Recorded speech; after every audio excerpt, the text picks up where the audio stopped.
clean your velvet three-piece suite. That's what you're here today for, and that's what we're going to help you with.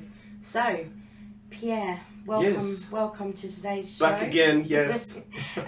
Could you please introduce yourself and your experience with this upholstery cleaning? Yeah. Okay, a bit of background. So I started cleaning well before actually I started Art of Clean. I was working at the schools in Cambridge, and we did some general commercial cleaning there, working for a company.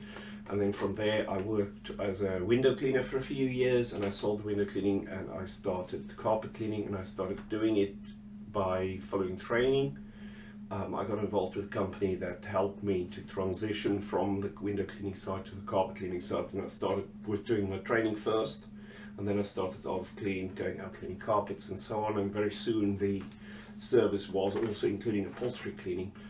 This was back in 2006 or about there. A long time ago. Yeah, a long time ago. You cannot believe how the time flies.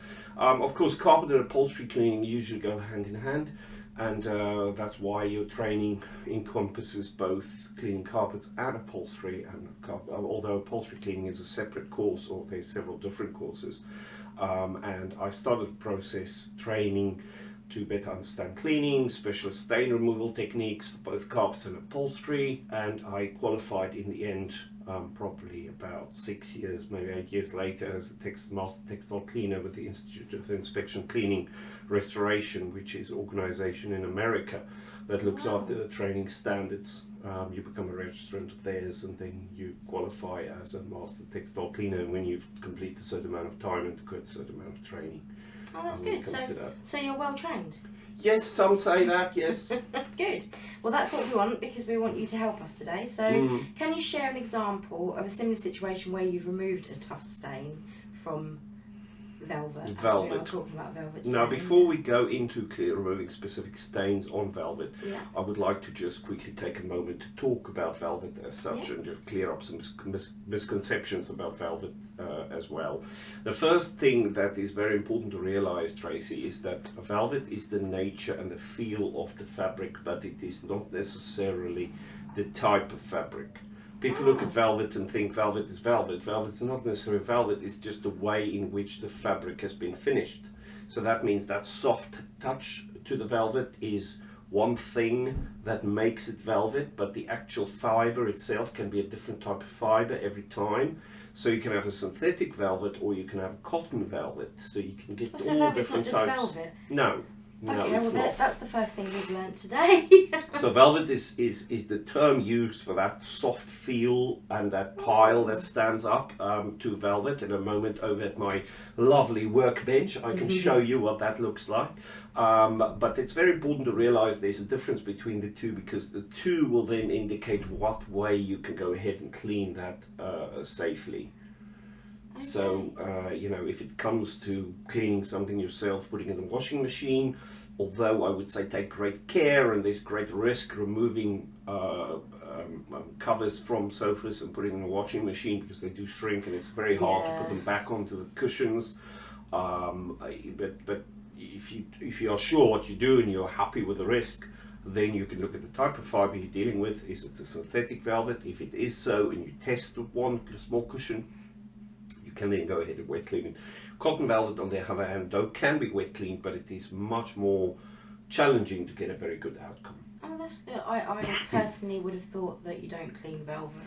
I'm not going to lie. I just assumed that it's just that type of material. Well, I'm so glad I can teach you something. Yeah, you've taught me today, something and of course, today. Those lovely people watching this as well. So, have we got a situation where we've cleaned a three-piece suite? Yes, normally if it comes to velvet cleaning, we would always test the fabric first to understand what are we dealing with, and there's so many variables when it comes to these fabrics. And then once we determine whether it can be wet cleaned or whether we should rather dry clean it, that's when we can determine whether the marks would more likely be removed or whether they might not be removed. Synthetic velvets, on the one hand, will usually release soiling fairly easily, and you can wet clean it. Wet cleaning is much more effective than dry cleaning, and it's more effective at removing most types of stains. Yeah. Oil-based stains, naturally, dry cleaning is much better at removing the oily stains, but unfortunately there's usually in a sofa's case, many times it's more certain stains that would need to be removed with water. So that's why the success rate of cleaning a velvet sofa is not always that correct. Now, if you talk about different types of stains from velvet sofas, you know, of course, a little bit of grease and oil, although hopefully that's less likely to happen in a sofa. You'd just like to think so, wouldn't you? Dry cleaning would usually be a little better removing that. But the major thing we see, especially when it comes to a velvet sofa that's made of cotton, would be a spill of some sort, say wine has spilt on it, or water or drink or something, and that distorted the fibre. And then sadly people tend to try and clean it and not realize the stain they see there is due to the change of the fibres and not actually a mark. Oh, I see. And I could show that to you in a minute. I was going to say, over to my lovely workbench. Yeah, we'll have to, because I think if we can give the guys some tips on Yes. on what to do immediately. So if they do want to get someone else to clean it, is there something? I'm guessing there is something we should do straight away. Something they can do straight away, so that they can slow down that process. Perfect. Yep, absolutely. Normally, if it comes to velvet, it's safer to tell clients that, you know what, you probably very likely will have still somewhat of a stain left afterwards, because yes, many times it is a cotton velvet, and sometimes even a synthetic velvet will still have a mark. It's possible. Well, I guess even the most specialist of cleaners, we're not magicians, are exactly we? That. So you know, that's exactly that. And also we need to do what's safest for the fibres, so sometimes it is better to go, you know what, I've made the stain better, it's not so visible, than to make it totally go away, but now you see that pile distortion. That's the big thing, because with cotton velvet you will have pile distortion, so it's better to reduce the amount of pile distortion and balance it with what's left of the stain and what pile distortion has been caused. Okay. Are you so the only other last question that they did want help with is, can you describe a preferred approach to conducting the cleaning process? Yes, okay, we can talk about that. I'm guessing I'm going to step over to my I'm guessing the workbench. Yes. Shall we do that? What I'm going to start with is, let me show you the two different types of fibres here. So let me go close up. So what I have is here, I've got two cushions. One is a cotton velvet, this one over here, and then one is a synthetic velvet, this one is what I have here. So they both look very similar. What you have here is you've got that feel like a velvet would have, and then over here you have that feel like you can imagine a velvet would have. This you would many times find curtains have got this feel, some sofas of course have this feel, and then let me show you how we would test the difference between the two. I'll place them side by side, and what we'll go and do is get ourselves a bit of water. I have my water over there. What I do is I'll just use a little bit, dip my finger in there, and then I will go in an inconspicuous area and I'll just wet a small little spot with water, but it's very important you do that in an inconspicuous area. So we have that, and then what we'll do is rub that little fibre a little bit. So if I give this a bit of a twist like that, what you now see is, you would notice that mark. Yeah. So you see that mark by giving it that little twist with your fingers. You wet it out and then you give it the twist with your finger. And then when you look at it, you'll notice that that looks different. Now I've got a little microscope here. Tracy, if you can bring us over to the microscope here. And then I'm going to try and show you what that looks like. And you see that fibre is totally distorted. Oh yeah, it's been pushed right down. So it's been pushed down and it looks a bit like a wet cat. Yeah. You see? Now when you go and see our technicians come round to your house, they might talk about the wet cat effect. So we will be testing this fibre, and you can see that looks like a cat that fell in the water. Now what we will do very gently is when this would happen, we would grab a gentler brush and we would gently just bring that back a little bit more. But you can see there, even with me trying to bring it back a little bit more, you still have somewhat distortion. And this is the thing with a cotton velvet. When you have gone down the route of now aggressively trying to remove that wine spill on a Saturday night, you have now distorted it so much. But what I've now done, if I switch back to the microscope, I'm now going to try and see, and you can see there now we've laid the pile a little bit more in a direction. Yeah. You see that's the direction of the pile where it's dry. and here we have this pile direction. You can see they're still clumping together quite a bit. Yeah. But as it dries, I would advise to then take your gentle brush and give it a very easy brush just to soften those fibers, loosen them from each other in the process. So that's your cotton velvet, and you can see there now it looks much better, but look at what happens if I just give that a twist again. Oh no. Can you see that mark? Now what happens is somebody spills something on their sofa. You know, if I can try and imitate it, yeah, it would run off, but that's a spill on the sofa, and let's say that's a bit of wine, and what they do is they go and get a cloth. What they do is they give it a good old rub, right? We try and get that wine out. Do you see that? Yeah. Do you see this? Now let me grab the microscope again. I'm going to show you that. Do you see how they clump together? Oh yeah. And the more they clump together and the more I start rubbing at it, the more this looks absolutely awful. And then when it dries like that, you see that? Look at that. If it dries like that and you don't gently use your brush and lay it back down and dry it carefully, and as it dries, you might use a hairdryer and dry it a little bit, and as it dries, just give it a bit of a brush and just keep these fibers laying in the right direction, loosening them from each other. That would work. So that's your cotton velvet.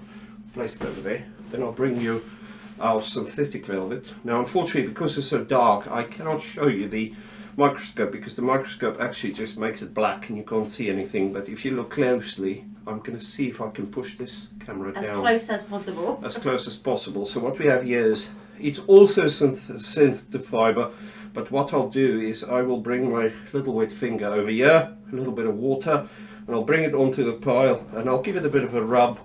And you can see there, even if I give it a rub, you don't really see much of a distortion, and it don't take much effort to really lay these fibers back in the right direction. Of course, you've got a little bit there, but when it dries, it's fine. It's not so. It just looks a bit dark. It doesn't look like the other one did.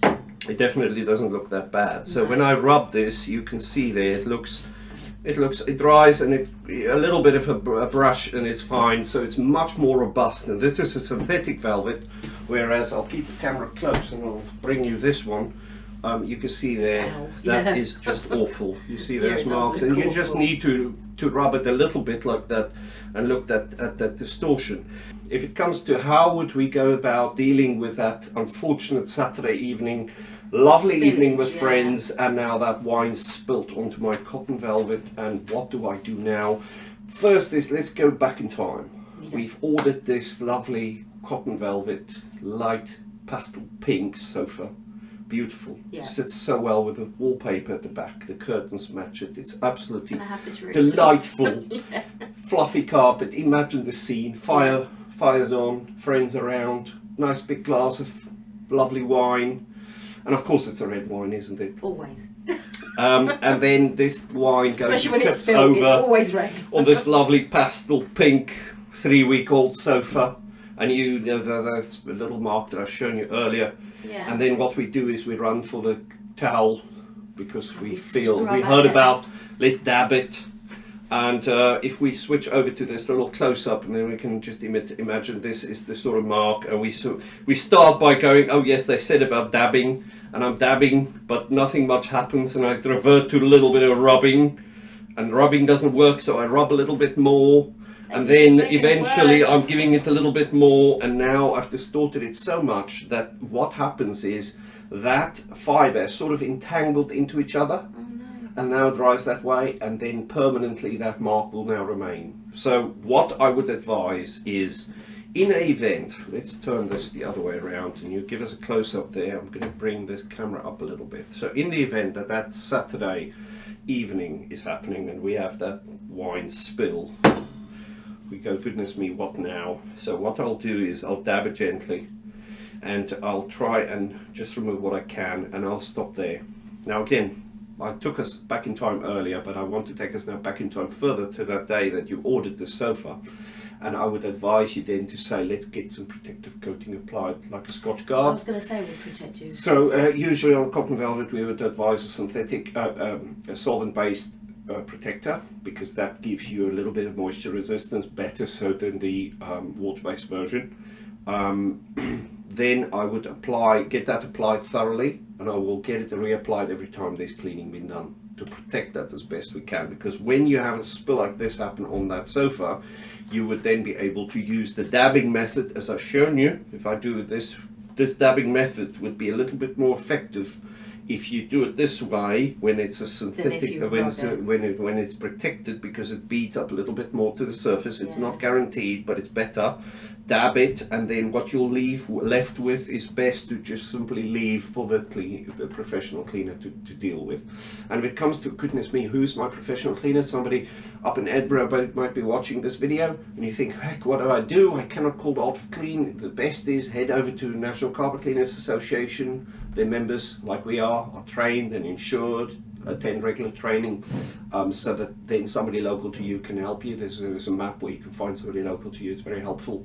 I'll pop the link down below as well, so that if you want to just go to their page and have a look. And then you can find somebody local that you can trust to go ahead and come and attempt that for you. But be aware, Tracy, the thing is, when we deal with this, and it's a cotton velvet, there's a chance you might still see the mark afterwards, because we need to be very gentle and careful when we clean this, and many times we will still use dry cleaning method, but you might still see the mark. So that's the cotton, the velvet and the cotton velvet, and how to deal with it that way. Okay. So as you can see, you sounds like you're better off just getting a professional in. I personally think. Yes, use the dabbing method. The dabbing. And then after the dabbing, and no rubbing, and no scrubbing, and no brushing, I would say give a professional a call and get some advice then, or let them come and have a look. Perfect. So if you need anything else, you know where we are. Give us a shout. Take care. Bye. Thank you. Bye.